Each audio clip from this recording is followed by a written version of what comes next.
Great. Okay.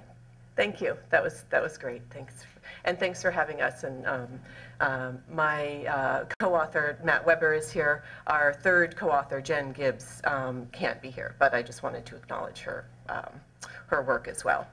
So, Matt, Jen, and I have been thinking about social media and how their unique affordances can affect organizational processes. We focused actually on knowledge sharing and looking at knowledge sharing in terms of virtual teams and non-co-located groups. And this brings together the work that I've done in kind of relationship development and interpersonal communication.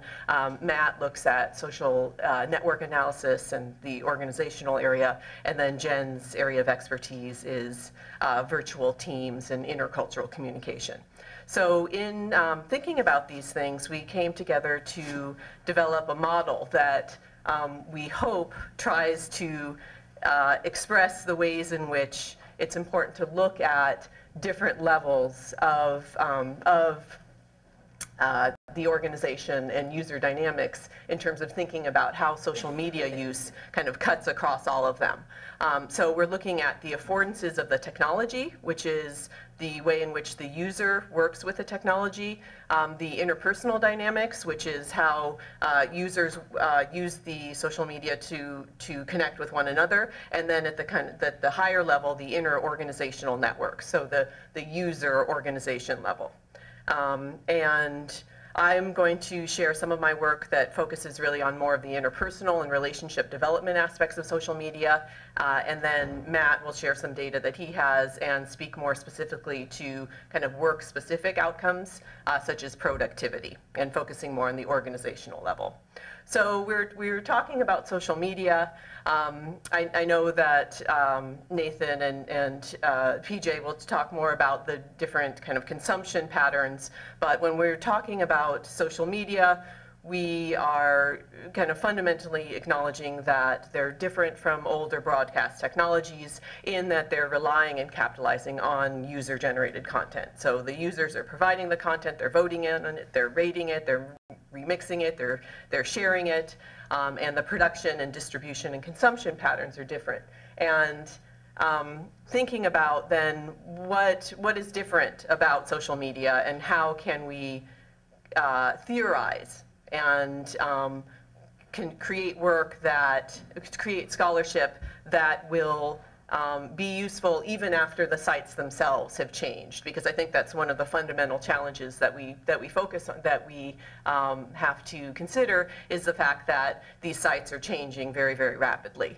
And I thought, as one way of illustrating that, what I would do is to look back at the definition that Dana Boyd and I created in 2007 and talk about how social network sites specifically, as kind of one form of social media, have changed in the last 6 years. So when Dana and I started working on this piece that was an introduction to the special issue of JCMC on social network sites, there was a host of definitions people were using to talk about social network sites. They were using different terms to talk about the same things to talk about, same term to talk about different kinds of sites. And so we wanted to kind of bound the discussion of what a social network site is. And this is what we developed. There's 3 components: the profile, the ability to articulate a list of other users, and then to traverse or to view that list of connections. So back in 2007, this is what a profile looked like, and it's essentially static text about the self. So this is all information that I contributed, much like an online dating profile.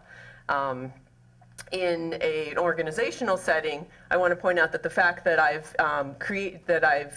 have the ability to add other information about myself, right, not just my area of expertise and my position, that work looking at, for instance, Joan D'Amico's work looking at Beehive at IBM has pointed out that sometimes these kinds of identity information can make people feel like they have ways that they feel more comfortable talking to other people, that they can identify shared common ground, and also, of course, that people may be more willing to contribute information when it's in a more social environment, right? So we know that organizations are not just kind of machines handing off information to one another, right? They're fundamentally social.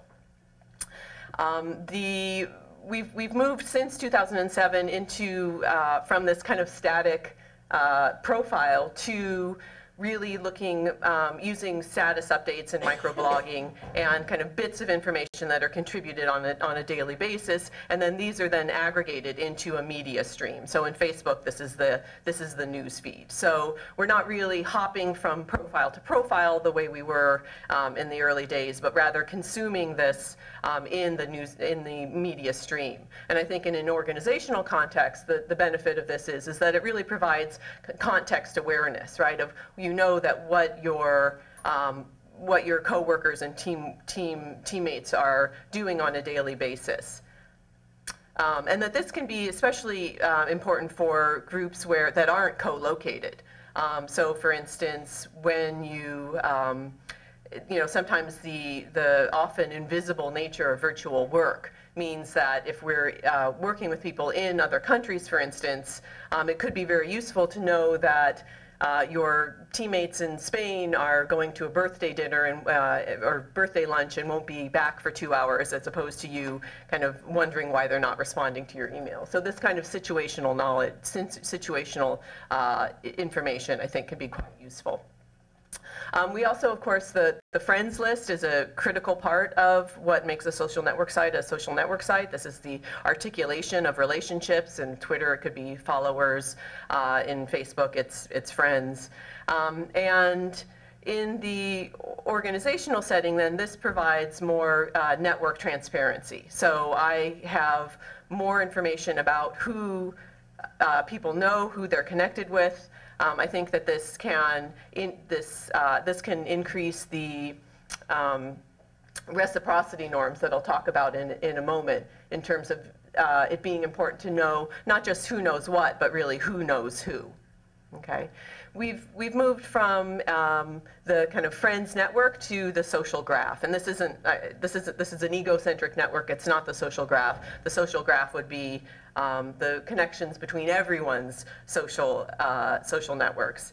And there's been a lot of emphasis among media companies now who are really trying to leverage and understand the social graph, because from an engineering perspective, the more you know about the relationships between different people, the more likely you can serve up content that will be relevant or make recommendations that will be useful to the user. So when before we could see this, we could view other people's connections. Now we're really seeing sites trying to leverage the social graph. So for instance, being able to suggest people that I might know because I have a lot of mutual friends for them.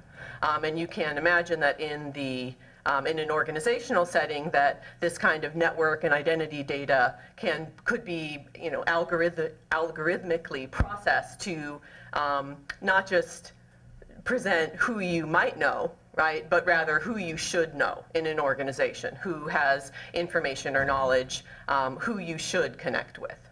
So looking back at the definition from 2007, what we have done now in it's actually published now, it's a chapter in the Oxford Handbook of Internet Studies, is we've really focused on the fact that profiles aren't just user-supplied content, but rather they're co-created by other individuals. People are sharing information that shows up on my profile, and that we're also seeing more system-provided data. So things that I've done on sites or on other sites are now being wrapped into the profile.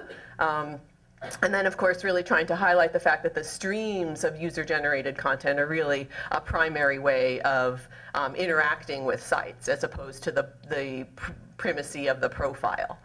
But of course, social network sites change. After we went to press with our definition, Facebook introduced timeline, graph graph search is also fairly new since we created our updated definition, and just in the last couple of days, Facebook has introduced a new feature that allows you to kind of give additional information about what you're doing. So I think the thing that I would like to spend a few minutes thinking about is really how do we keep up with these changes so that our work has a longer shelf life than the next interface update.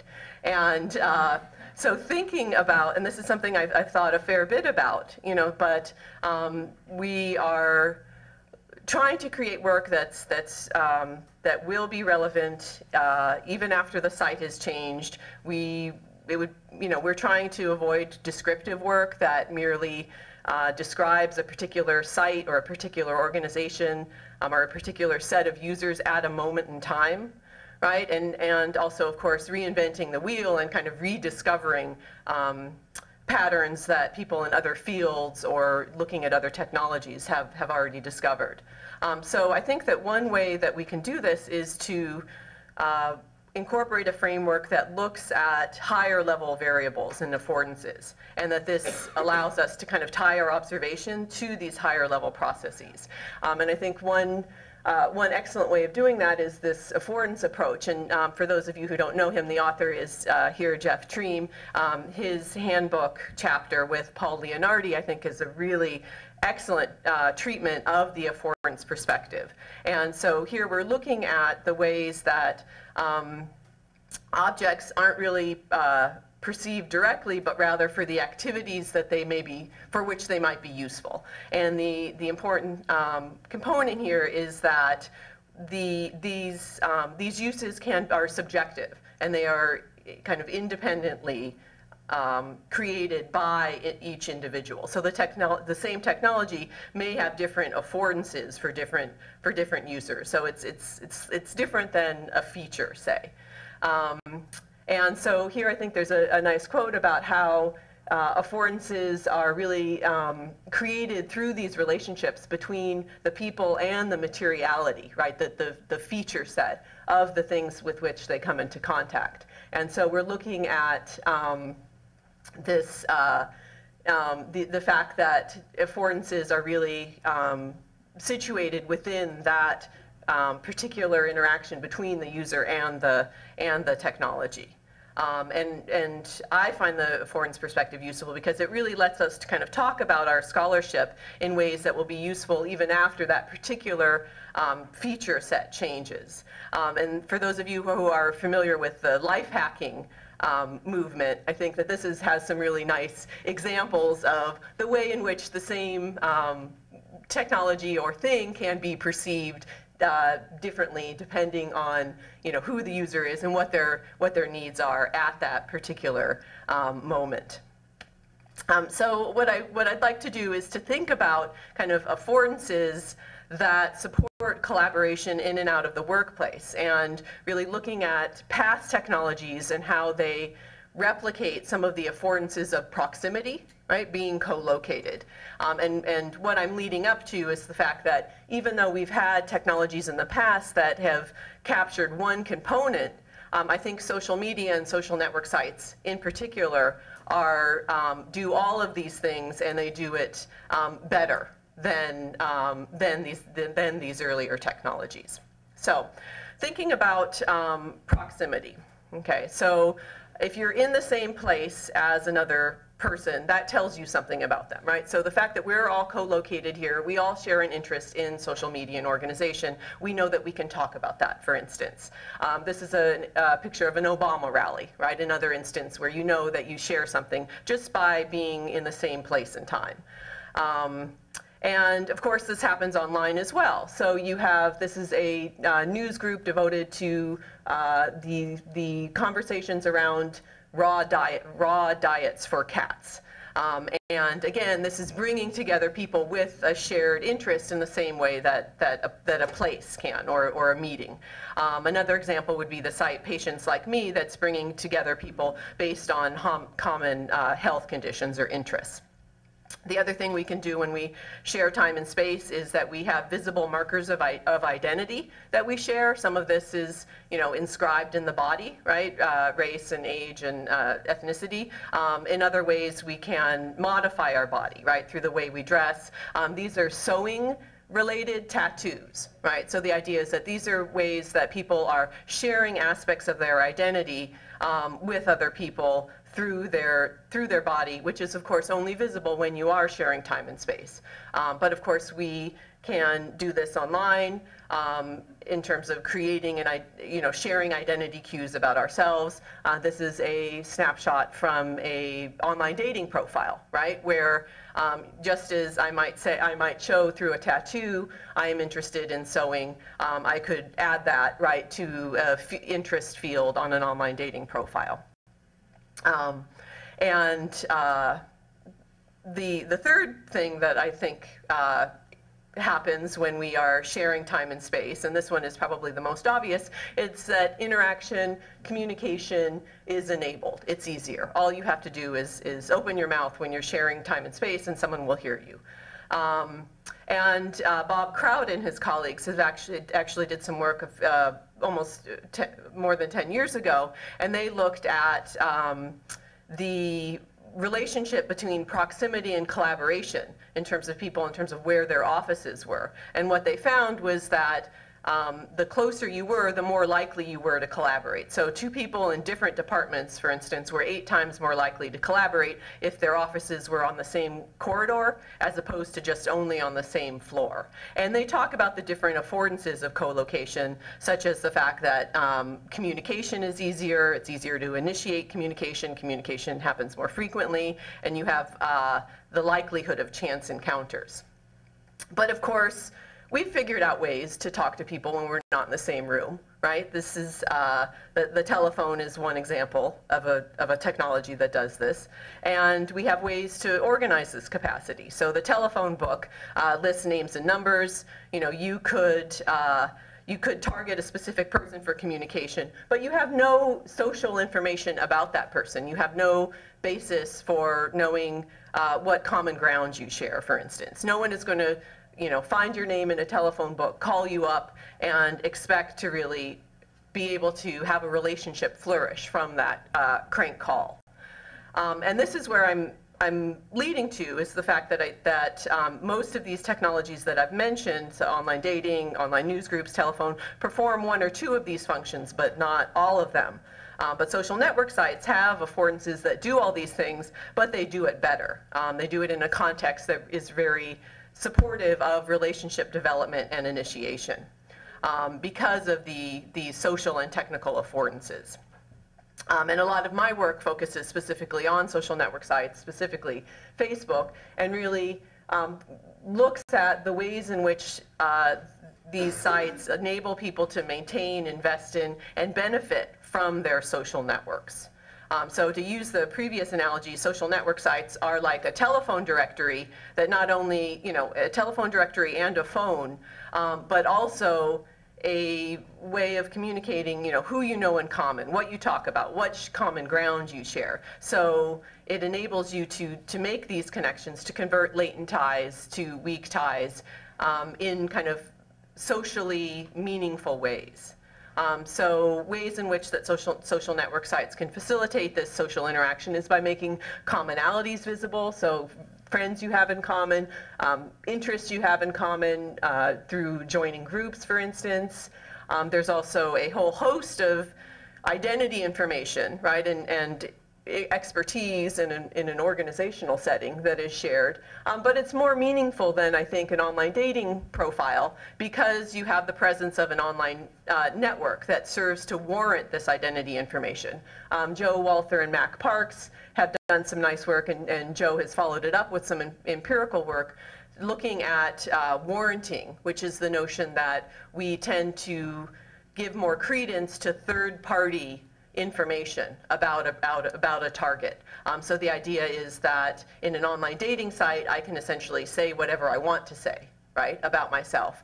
In a site like Facebook, I have 500 friends who presumably would call me out, right, if I were blatantly lying. And so the idea is that the identity information that's captured in a social network site is going to be more likely to be true, I guess.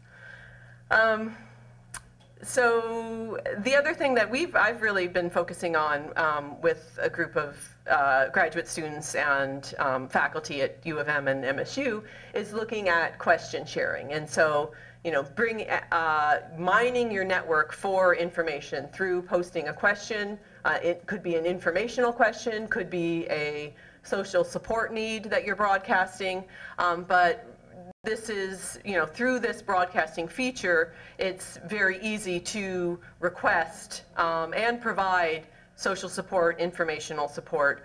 The framework that we've used to talk about these kinds of dynamics is social capital.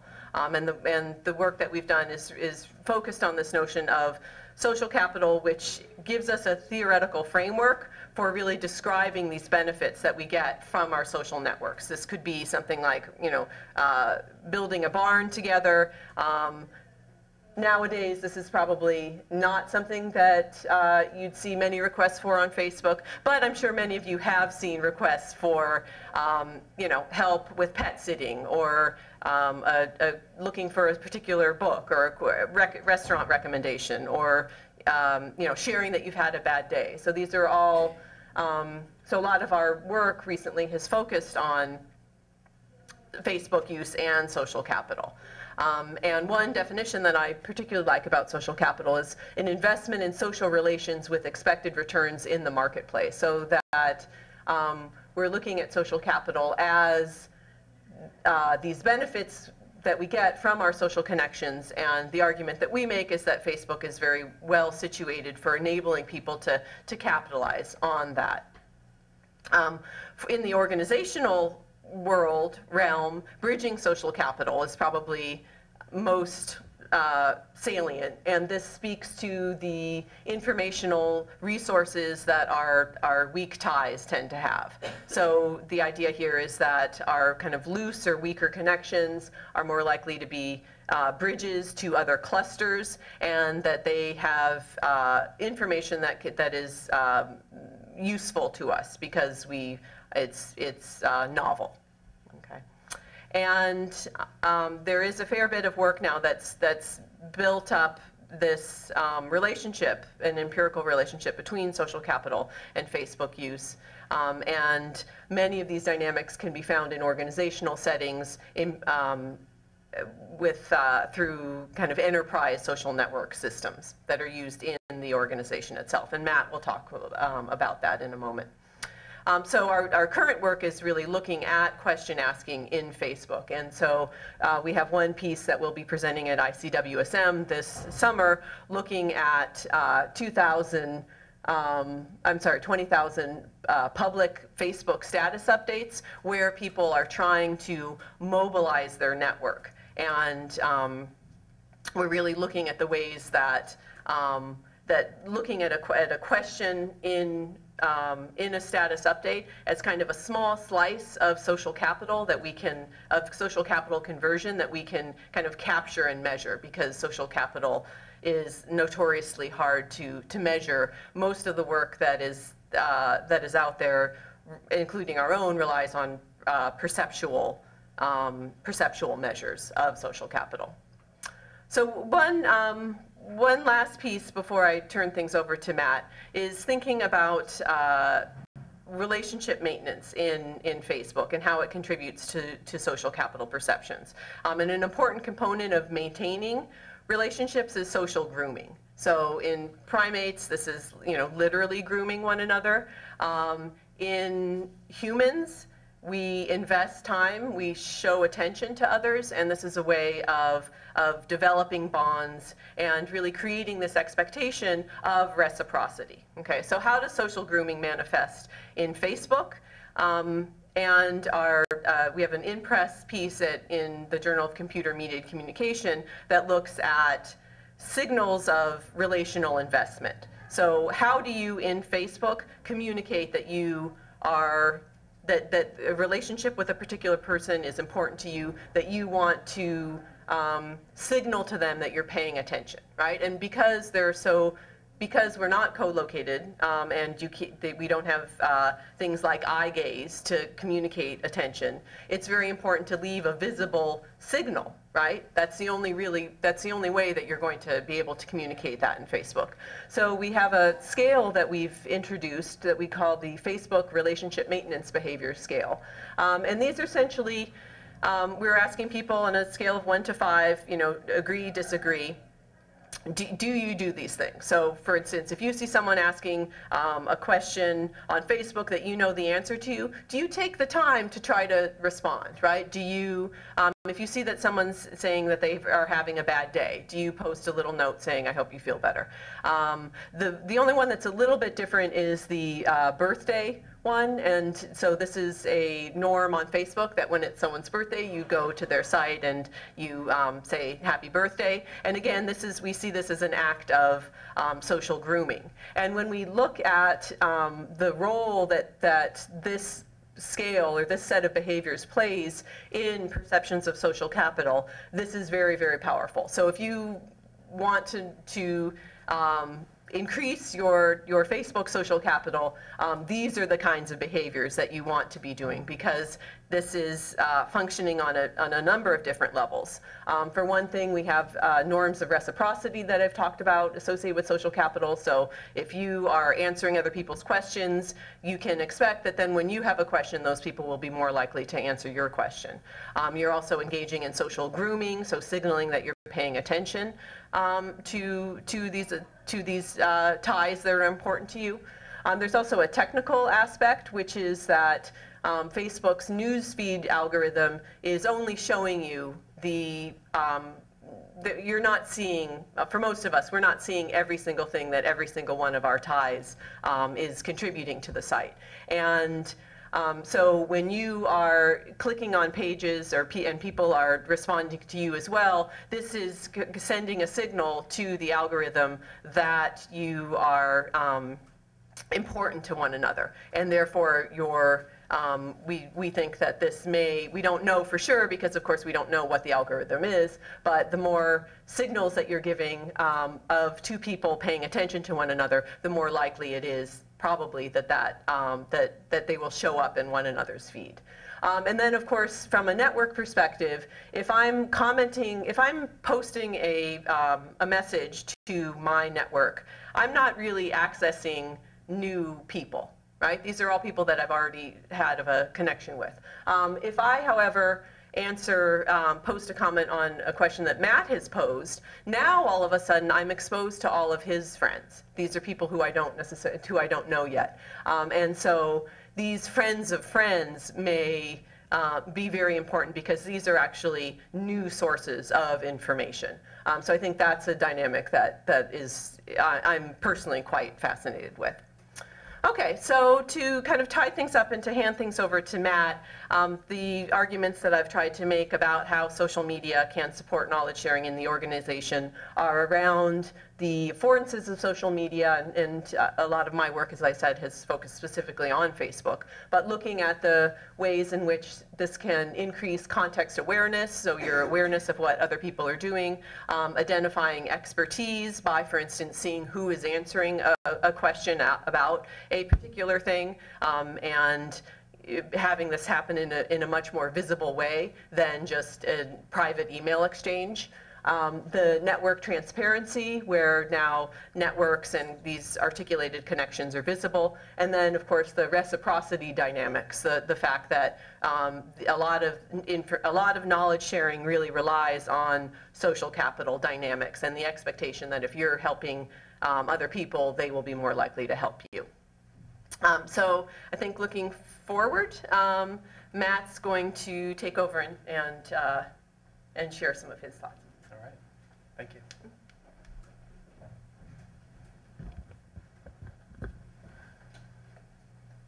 All right. So as Nicole started out by saying, part of what we set forth to do in this collaboration between myself, Nicole, and Jennifer was to bring together multiple perspectives, looking at interpersonal dynamics, team dynamics, organizational dynamics.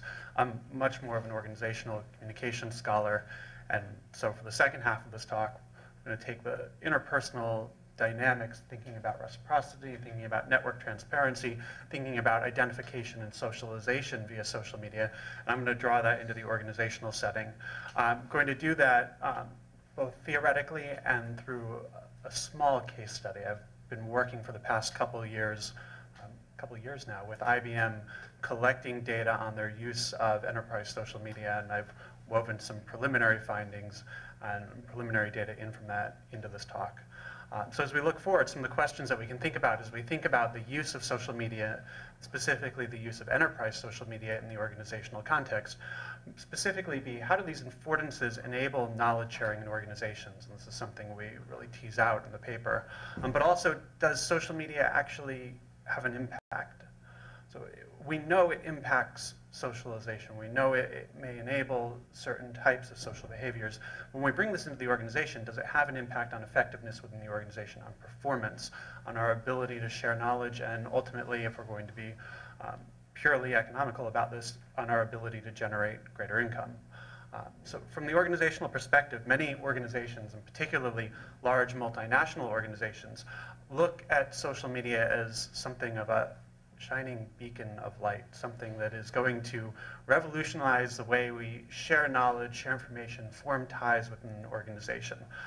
Companies such as IBM, Cisco, Hewlett-Packard, many others are using social media, enterprise social media, as a way to restructure, to enable teams to work in more distributed arrangements, share knowledge, to identify experts. But it's not just the tech companies. We're seeing companies like ESPN, the New York Times, Associated Press, also utilizing social media, and particularly enterprise platforms, for exactly the same reasons. It allows for new forms of connections. It allows us to tag and identify content, to tag and identify experts, to formalize our ties and to formalize our connectivity. At the same time, there's somewhat of a fear that this is going to have both positive and negative impacts, that social media may become as much of a distraction, and we've seen this with concerns about use of Facebook and use of Twitter at work. This explains in part why companies have moved to these enterprise platforms. Enterprise platforms tend to be customized for the company. They tend to sit within the organizational firewall and are designed with very specific aims, specific intentions to limit potentially this type of loafing behavior. So we see particularly that distributed organizations are making use of social media in the enterprise context. Enterprise social media is viewed as having the potential to help us to realize the promise of distributed collaboration in virtual teams, where we see that teams are geographically dispersed and reliant on electronic communication technology. IBM is a great example of this in that they've been moving away from an office environment over the past decade, and in fact, many of the people that I work with, very few of them are co-located. I've been working with consultants there who sit in Durham, North Carolina, who sit in New York, who sit in Chicago, then suburban Chicago, Texas. Nobody is co-located. So social media is seen as a way to enable this type of collaboration. And as we move to a geographically dispersed environment, the ability to share knowledge and to collaborate effectively via technology is becoming a central focus for these types of organizations.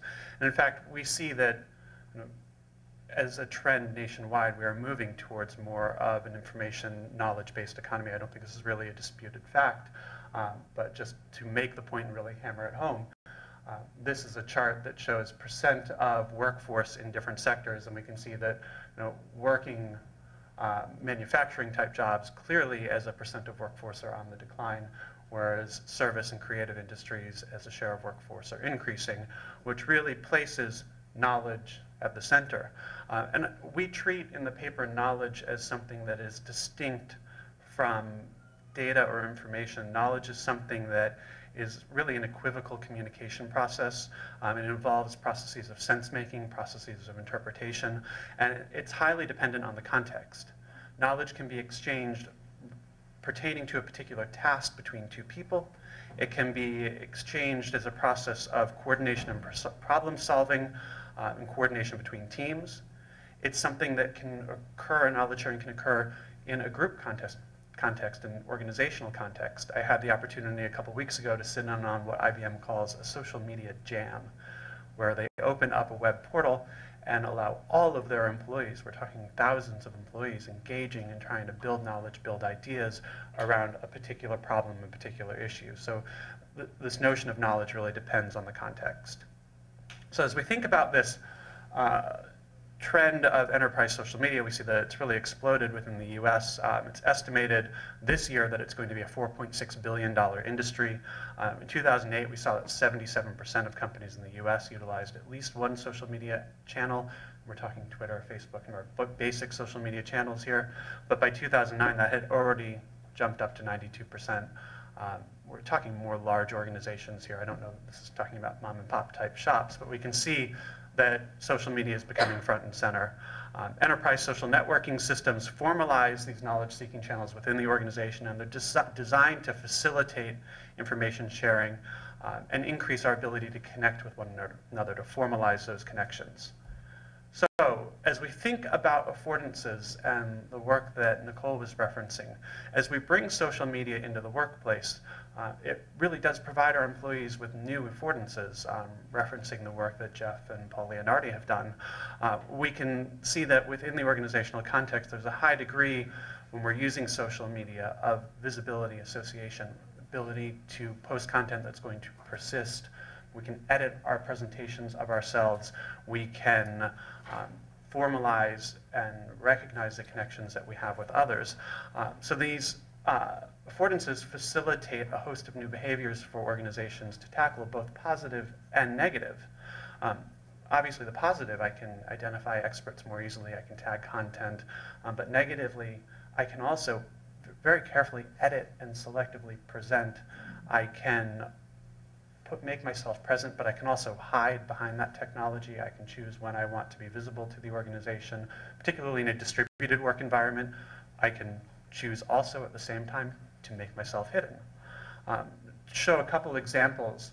Again, we're going to dive into the world of IBM here, and we're looking at the IBM Connections platform. This is truly an enterprise system in that when you install this, this is within the bounds of your organizational firewall. And we see it's got some Facebook-esque elements. You have your feed, you have your status updates, you have your profile, you can tag, and this is kind of the basic profile. Now we can see one that looks a little bit more complete. And we have George's profile here. He's an engineer who works on the Connections technology. And we can see on the left side that we are able to tag, and we're able to identify experts, and we're able to identify our expertise, what we're knowledgeable about. You can tag yourself, others can also tag you. So I can identify myself, but others can identify me. We can also seek knowledge.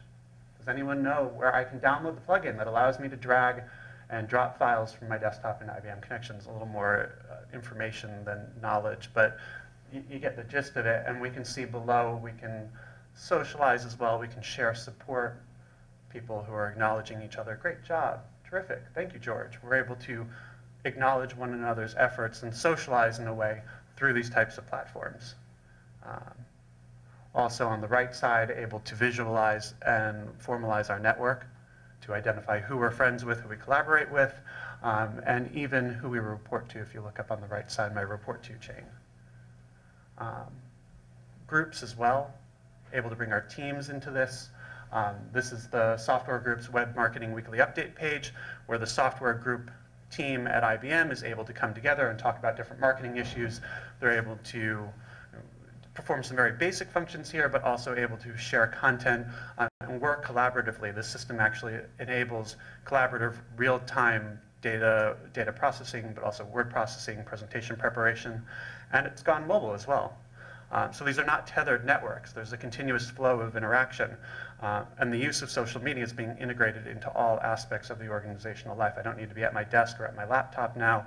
I can be in car, hopefully not, but I can be at home, waking up in the morning and checking in and seeing what's going on, not with my Facebook network, but with my organizational network. So this is becoming truly integrated. So going back to the theory a little bit, we can see that we can visualize our networks, these organizational networks, and this notion of a networked organization is becoming central to the organizing processes of organizations. And I'm talking about it largely in the context of large multinationals, but we see it as well in nonprofits. We see it in the development of scientific knowledge. This network-oriented technology is shifting the behavior that we're seeing in organizations, because we're focusing much more now on not just my team, but who I'm connected to, beyond that team, who I'm connected to within the organization, and even beyond the organizational walls. So this notion of network connectedness is facilitating knowledge sharing, it's facilitating knowledge transfer.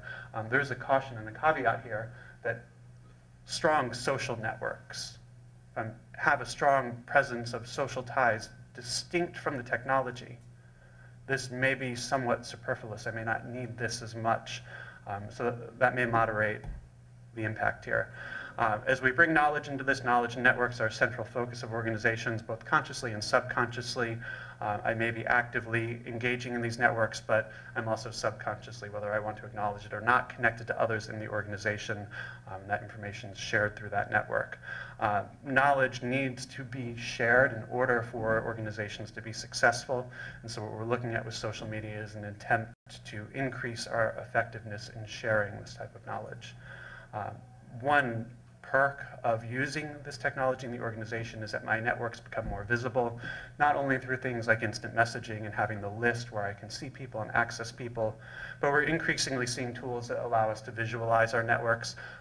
LinkedIn has been beta testing. I think it's now publicly available. There are LinkedIn network maps where you can plug in your LinkedIn network and actually see who you're connected to.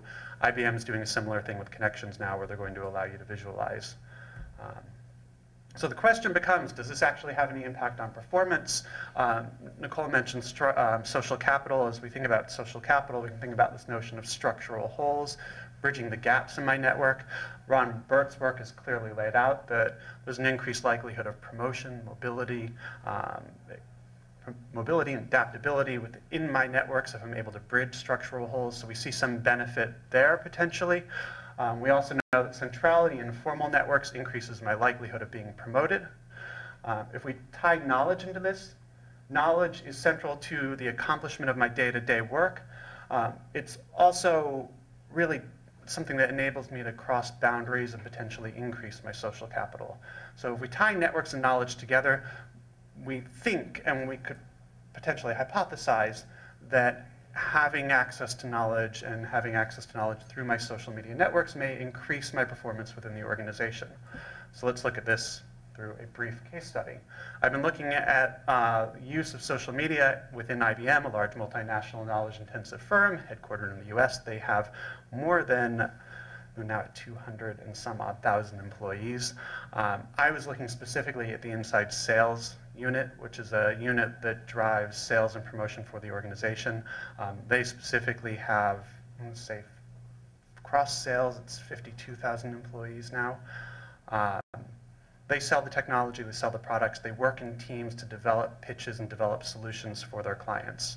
I started looking at this data in 2011. I'm continuing data collection now in a third wave of data collection. I've been looking at approximately 2,200 sales representatives in brand roles, and those are people who cover specific products like MacBook, and then 850 representatives who cover regions. We have cover brand, cover a region. This is what their work environment looks like. They're largely working from both co-located and distributed centers. So we have some co-located, some distribution here. I distributed a 20-minute survey. It was implemented in 9 languages. Ended up with 611 completions for this phase of data. It was a 37% completion rate. We had a number of follow-up interviews, about 20 hours of interview data that I was able to collect, looking at how technology was used, how they were engaging with the enterprise social media. I also have on top of this sales data for each and every one of these individuals. So I have that performance metric that helps us to get some indication of how they're actually performing. Are you using social media? Are you being trained? Who are you talking to? And are you doing well? These are the different locations where these inside sales reps sit. So we're talking large, multinational, globally distributed. Not all of these are clusters, so we're not all sitting in an office together. A lot of these are, if we look at like Lisbon, Portsmouth, Orleans, Zurich, Kuala Lumpur, Taipei, those are places where we don't actually have an office, but we have people who basically work out of home. So they really do have to collaborate via technology. Here's a really poorly drawn network visualization that gives us some indication of the connectivity here. I'm a network analyst, I have to have my picture. This is the internal communication network. Color gives us the color represents the sales function, size represents centrality. There's some connectivity here. This isn't a fully complete network, it's one of the issues with the data. But if we take a quick look at the results, and this is early data, let's look at what matters here and think about what the interpretation might be. Region matters, where you're working actually matters. What we have here are two models, one that looks at the use of the tools, and on the far right, whether or not these variables have any impact on sales outcomes. This knowledge variable looked at, am I communicating and sharing knowledge within my team, within my work group, or am I sharing it beyond that? It's my primary network beyond that. So if I go back to the original, I have the external. The only thing that we saw significance on in terms of impacting whether I use tools and whether my sales actually went up was really this internal knowledge. It mattered who I was sharing knowledge with, inside my team versus outside my team. Was I reliant on others for work in order to accomplish my tasks? We had a measure for this. That affected whether I used collaborative tools. It didn't affect the sales outcomes. In fact, not much in this case affected sales outcomes. And the strength of my social network. How many people I was actually connected to. I said before, the caveat, this might actually negate my need to use tools. In this case, it actually increased the likelihood that I was going to be using collaborative tools. So we found, kind of converse to what has been written in the literature thus far, if I have a strong social network, I'm actually going to use the tools quite a bit. To give a little bit of context here, some choice quotes from the interviews. I talk with my business partners every day. My field rep is calling me regularly too, because the thing is, we really need to work together to get deals closed. But when I need to find something, like information, or I need to know something about a product I'm selling, or if I'm not sure I have the right information, that's when I'm sticking my head over the row or hopping onto IBM Connections, using the platform to find the knowledge that I need to get my work done. One more here. Technically, I'm covering 3 countries and I have 10 brands. I'm certainly not going to be an expert on all of these yet, so this is that coverage. I'm covering a whole region. So when I have a question, I turn to IBM Connections to find someone who does know. Then I can just ping that person and find out what I need. We all work that way. We're shifting to a reliance on these collaborative tools to get the knowledge that I need. One thought for pondering as I wrap this up. The findings here suggest that there's a real distinct difference that the context matters on which I'm seeking knowledge. Between knowledge seeking as part of a defined task, a defined interaction, knowledge seeking outside of the task, outside of a given team. So the context within which I'm seeking knowledge matters. And just to take that a step further, we can kind of think about different types of networks, different types of engagement. One place that this has led me in my thinking about this is as we start to look at these networks of interaction, we have to start thinking about who I'm talking to. These are individuals on the left side, and what systems I'm interacting with.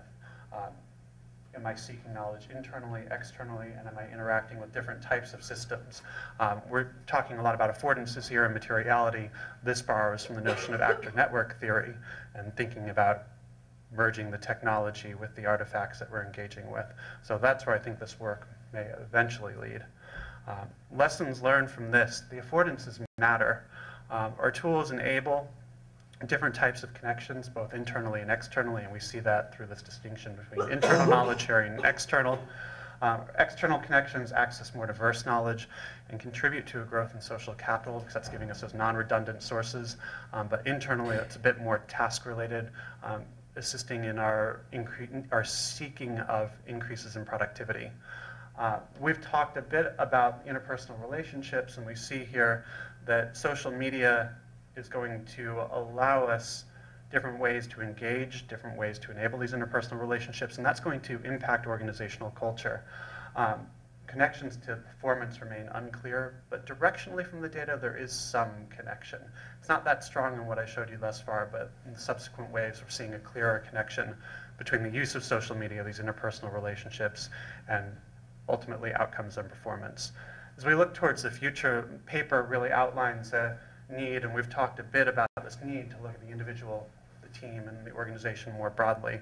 Nicole's work clearly outlines the importance of thinking about interpersonal dynamics, and the work that I presented focuses more on the team interactions, drawing that out to the organizational performance.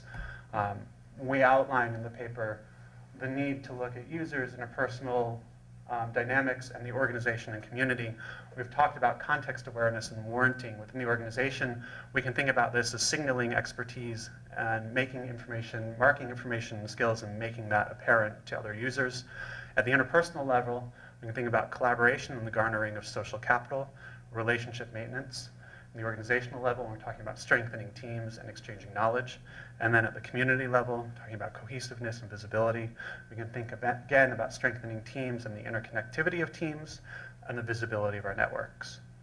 So with that, thank you for your time, and we've got a little time for questions.